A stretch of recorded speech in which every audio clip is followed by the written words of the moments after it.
Bueno, vamos a ver qué es lo que tenemos por aquí. Nosotros, en este caso, si se fijan, tenemos una pregunta de bloque de citología. Aquí nos aparece medio extracelular, por tanto, todo lo que aparece de esta línea para arriba sería medio intercelular. Todo esto está dentro de la célula, ¿vale? Tenemos que identificar las distintas partes y explicar los procesos que ocurren aquí. Creo que esta pregunta es bastante sencilla porque en el número 1 nosotros observamos una serie de puntitos, ¿verdad? Que esos puntitos están adheridos, pegados a una membrana. Entonces, el número 1 se refiere al retículo endoplasmático rugoso. Y esta estructura que parece como una especie de escama realmente, lo que estamos hablando, si nosotros aquí tenemos el retículo endoplasmático rugoso, cuya principal función es la síntesis de proteínas, y manda algo a esta estructura, ¿cuál va a ser el número 3? Aparato de Golgi. Bien, esta es la parte fácil de la pregunta. Nosotros identificamos claramente, y esto además se supone que sería el núcleo. Identificamos una estructura de una célula eucariota con el retículo endoplasmático rugoso y el aparato de Golgi. El problema de esta pregunta solamente consiste en explicar estos pasos intermedios que vamos a poner de otro color. El número 2, el número 4 y el número 5. En el enunciado además te indica que esta estructura que está aquí dentro es una proteína. Vale, pues en el número 2, ¿qué es lo que diríamos? Es importante en este proceso un concepto, que es la vesícula. La vesícula no es más que una membrana, una bicapa lipídica con sus fosfolípidos que almacena o contiene algo en su interior. ¿Ese algo qué va a ser?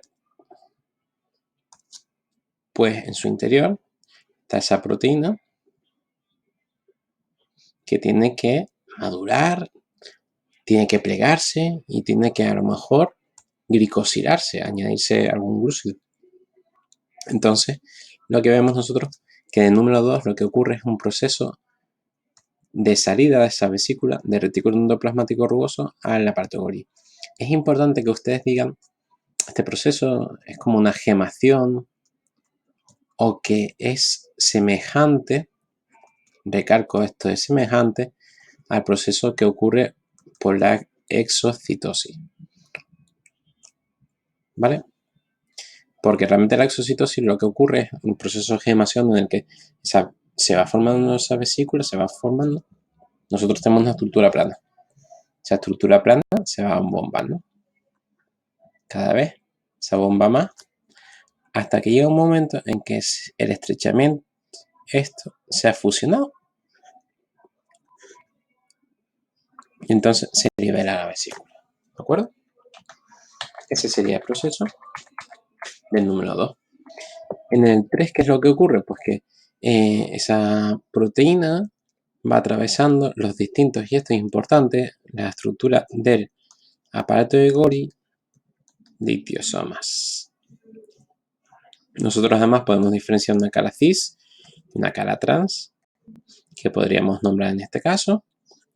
Y al final de este proceso, ¿qué es lo que ocurre? Se forma el proceso 4. Si se fijan, esto realmente es una vesícula que ya lo que contiene en su interior, que es una proteína que es madura, que es funcional, que ha sido plegada correctamente. ¿Y por qué recalco esto? Porque nosotros podríamos ver otra opción. Vamos a pintarlo de otro color. De verde en este caso.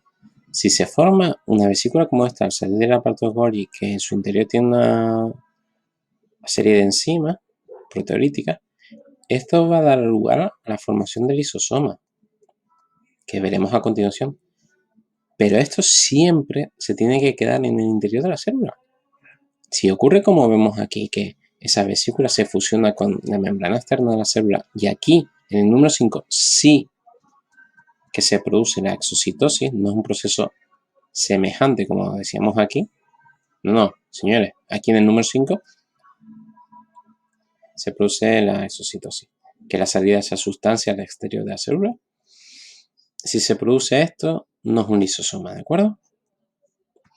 Y entonces lo que ocurre es que se libera esa proteína adecuadamente plegada. Ahí tenemos. ¿Cómo se denomina el orgánulo número 3? ¿Cuál es su función? Fíjate que te lo pone en singular.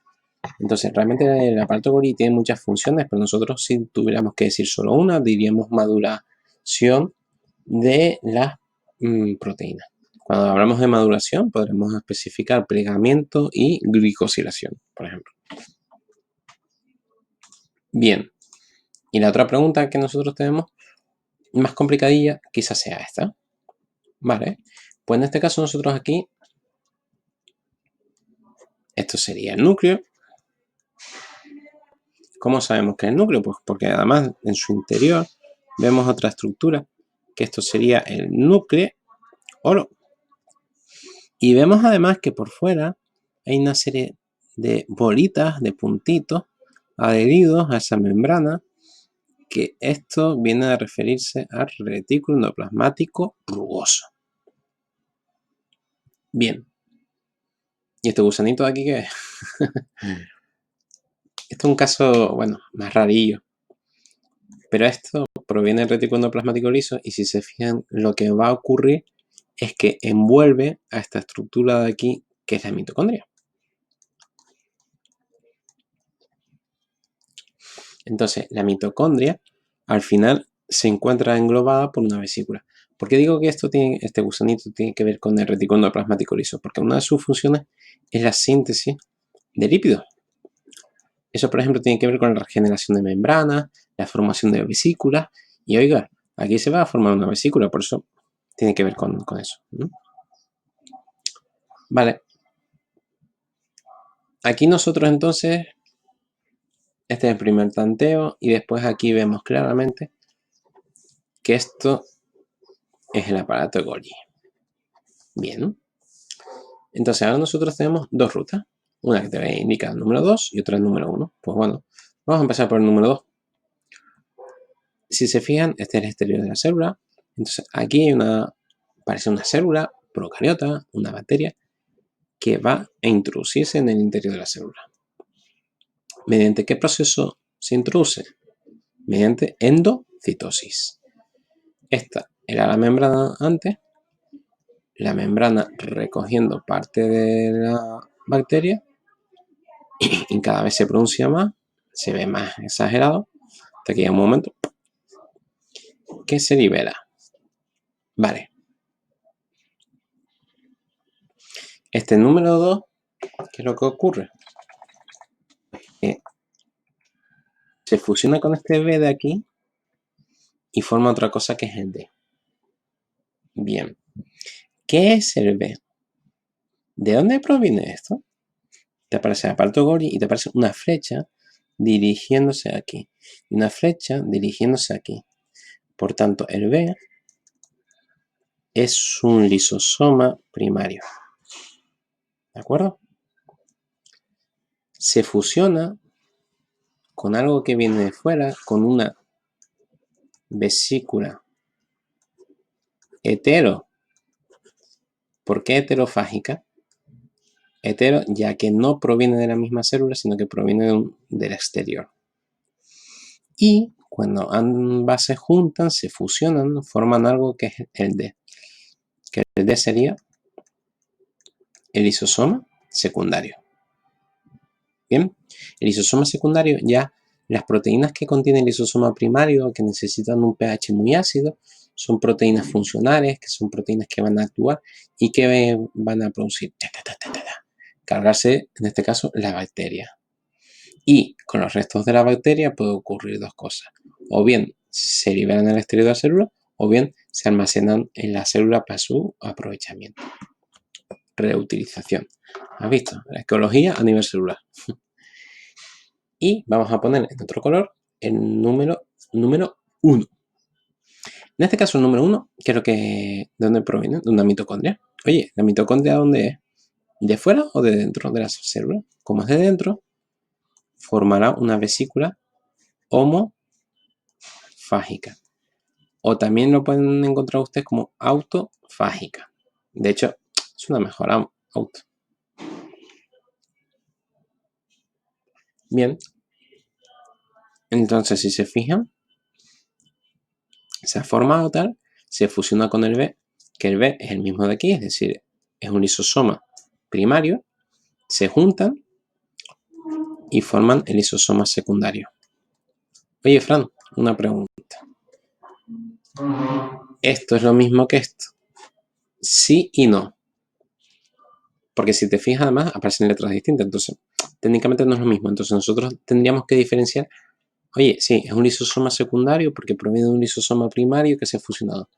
Y la pregunta, ¿se ha fusionado con qué?